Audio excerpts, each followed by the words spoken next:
सहस्राय वासुदेवाय हरि परमात्मने प्रणतः क्लेशनाशाय गोविंदाय नमो नमः। हरे कृष्ण कृष्ण कृष्ण हरे हरे, हरे राम राम राम हरे हरे। ओम सच्चिदानंद रूपाय विश्वोत्पत्त्यादि हेतुवे तापत्रय विनाशाय श्री कृष्णाय वयम नमः। आप सभी प्यारे भक्तों का, प्यारे संत समाज का प्यार भरा राधे राधे।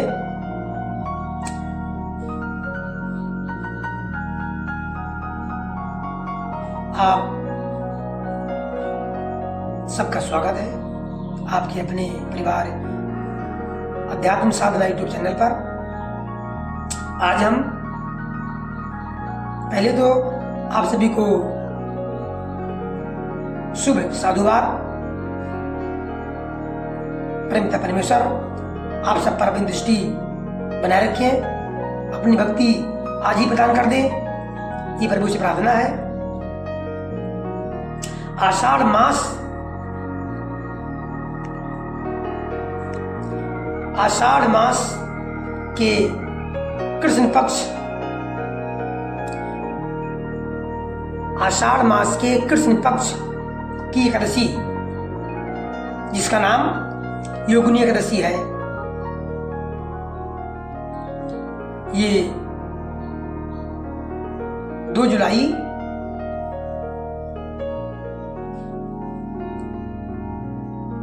2024 दिन मंगलवार को है। कुछ भक्तजन इस भ्रम में है कि 1 जुलाई को है या फिर 2 जुलाई को है, तो इसको मैं वीडियो के अंत में बताऊंगा। आप लोग पूरी वीडियो बने रहिए, क्योंकि अगर 2 का है तो 1 को करना उचित नहीं है, अगर 1 को है तो 2 को करना उचित नहीं है। इसलिए पूरी वीडियो में आप लोग बने रहिए। और अभी सुनिए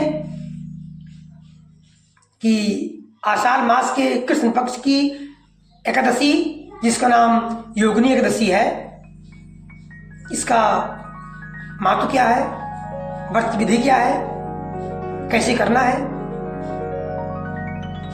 तो जिनकी उम्र 10 वर्ष है से लेकर के और 70-80 वर्ष तक के लोग कर सकते हैं। मैं तो ये कहूँगा कि 10 से 80 वर्ष के बीच में सभी लोगों को इस व्रत का, एकादशी का व्रत उपवास रखना चाहिए। इससे भगवान नारायण, विष्णु भगवान प्रसन्न होते हैं और हम सब मनुष्य हैं, मानव हैं, जाने अनजाने में पाप होते रहते हैं। जाने अनजाने में पाप, जानकर पाप या अनजाने में पाप जो हो जाता है, उन सब का फल इस आषाढ़ मास के कृष्ण पक्ष की योगिनी एकादशी का व्रत रखने से संपूर्ण पाप नष्ट हो जाता है।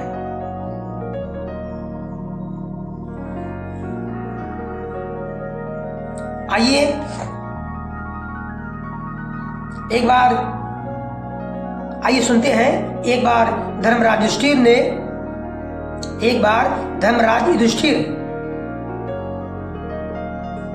भगवान केशव से पूछने लगे, हे भगवान, आपने मुझे ज्येष्ठ शुक्ल पक्ष की एकादशी की व्रत का महात्म सुना दिया। अब कृपा करके मुझे आषाढ़ कृष्ण पक्ष की एकादशी की कथा सुनाइए। इसका नाम क्या है, इसका महात्म क्या है, भी बताइए। श्री कृष्ण कहने लगे, हे राजन, आषाढ़ कृष्ण पक्ष की एकादशी का नाम योगिनी है। इस व्रत को करने से समस्त पाप जो हम लोग अनजाने में या जान से कर देते हैं, सब नष्ट हो जाता है।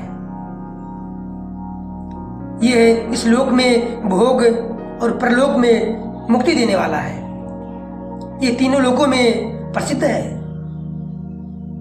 योगिनी एकादशी तीनों लोकों में प्रसिद्ध है। मैं तुमसे पुराणों में वर्णित की हुई कथा कहता हूँ, ध्यानपूर्वक सुनो। भगवान कृष्ण ने युधिष्ठिर से कहा और आप लोग भी ध्यान से सुनिए जो मैं कहने जा रहा हूं। पुराणों के अनुसार स्वर्ग की अलकापुरी नामक नगरी में कुबेर नाम का एक राजा रहता था। वो शिव का बड़ा भक्त था।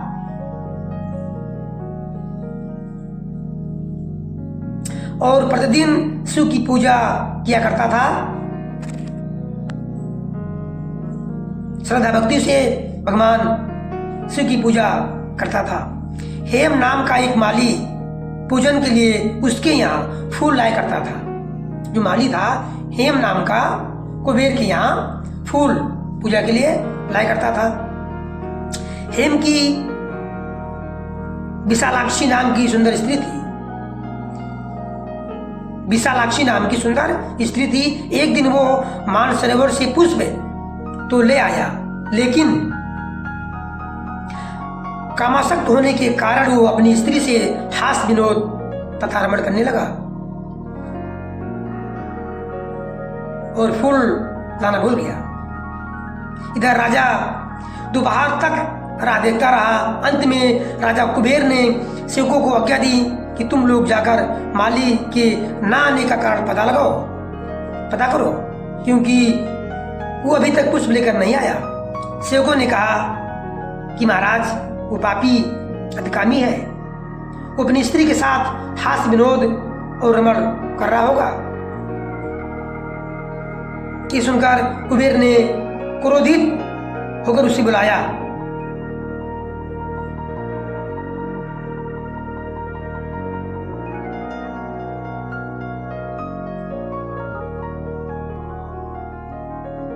हे माली राजा के भय से कांपता हुआ उपस्थित हुआ, कुबेर के पास आया।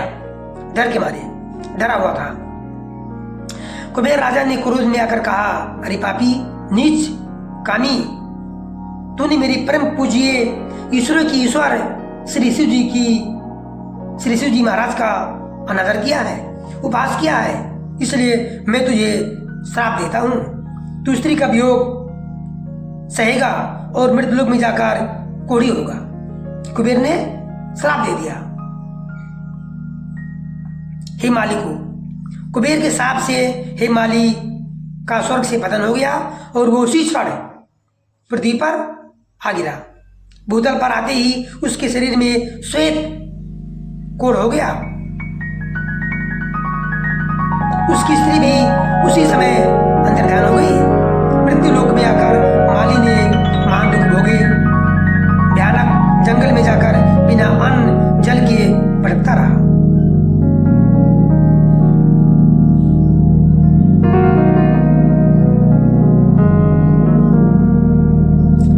रात्रि को निद्रा भी नहीं आती थी, परंतु शिव जी की पूजा के प्रभाव से उसको पिछले जन्म की स्मृति का ज्ञान अवश्य था, क्योंकि शिव जी का वो प्रिय भक्त था। घूमते घूमते एक दिन वो मार्कंडेय ऋषि के आश्रम में पहुंच गया, जो ब्रह्मा से भी अधिक वृद्ध थे और जिनका आश्रम ब्रह्मा की सभा के समान लगता था। हे माली वहां जाकर उनके पैरों पर गिर पड़ा। उसे देखकर मार्कंडेय जी बोले, आप लोग ये भी ध्यान रखिए कि एकादशी के दिन प्रभु की कथा सुनना ये बहुत बड़ी उपलब्धि है। एकादशी के दिन प्रभु की कथा अवश्य सुने, जिससे प्रभु शीघ्र प्रसन्न हो जाते हैं।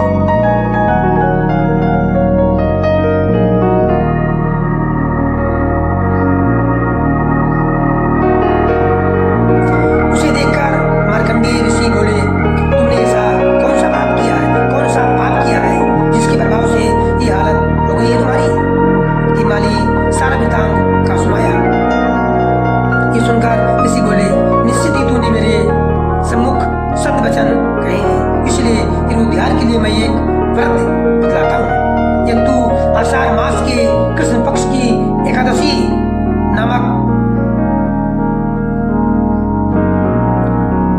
कृष्ण पक्ष की योगिनी नामक एकादशी का विधि पूर्वक व्रत करेगा तो तेरे पाप, सभी पाप नष्ट हो जाएंगे।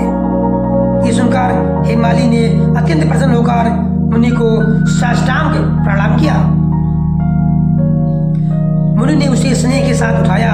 हेमाली ने मुनि के कथनानुसार विधि पूर्वक योगिनी एकादशी का व्रत किया। इस व्रत के प्रभाव से अपने पुराने स्वरूप में आकर वह अपनी स्त्री के साथ सुखपूर्वक रहने लगा।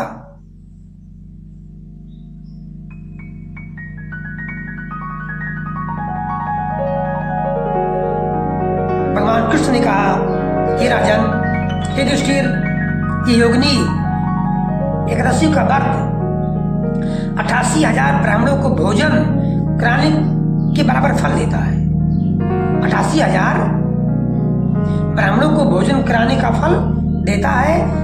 कृष्ण पक्ष की, आषाढ़ मास के कृष्ण पक्ष की मोहिनी योगिनी एकादशी।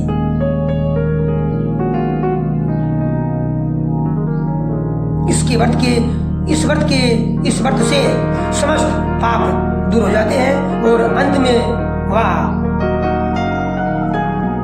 मनुष्य जीव सुख प्राप्त होता है।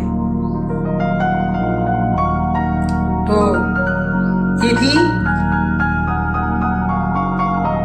आषाढ़ मास की कृष्ण पक्ष की योगिनी एकादशी का व्रत विधि एवं महात्म। और हिंदू पंचांग के अनुसार आषाढ़ मास के कृष्ण पक्ष की पहली एकादशी तिथि का शुरुआत 1 जुलाई 2024 को सुबह 10:26 पर होगी और अगले दिन यानी 2 जुलाई 2024 को सुबह 8:34 तक रहेगी। यानी 1 जुलाई 2024 को उदया तिथि नहीं है, इसलिए 2 जुलाई 2024 दिन मंगलवार को आषाढ़ मास की कृष्ण पक्ष की योगिनी एकादशी का व्रत किया जाएगा। आप लोग अवश्य करें। इससे मनुष्य जितने भी जाने में अनजाने में पाप करता है वो समस्त पाप नष्ट हो जाता है और प्रभु की भक्ति उसे अवश्य प्राप्त हो जाती है।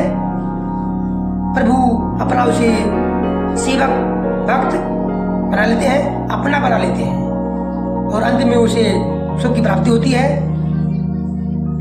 आप सभी का बहुत बहुत धन्यवाद, सभी को साधुवाद, सब समाज को सादर प्रणाम। हरि ओम। प्रेम से राधे राधे। सभी को प्रेम से राधे राधे।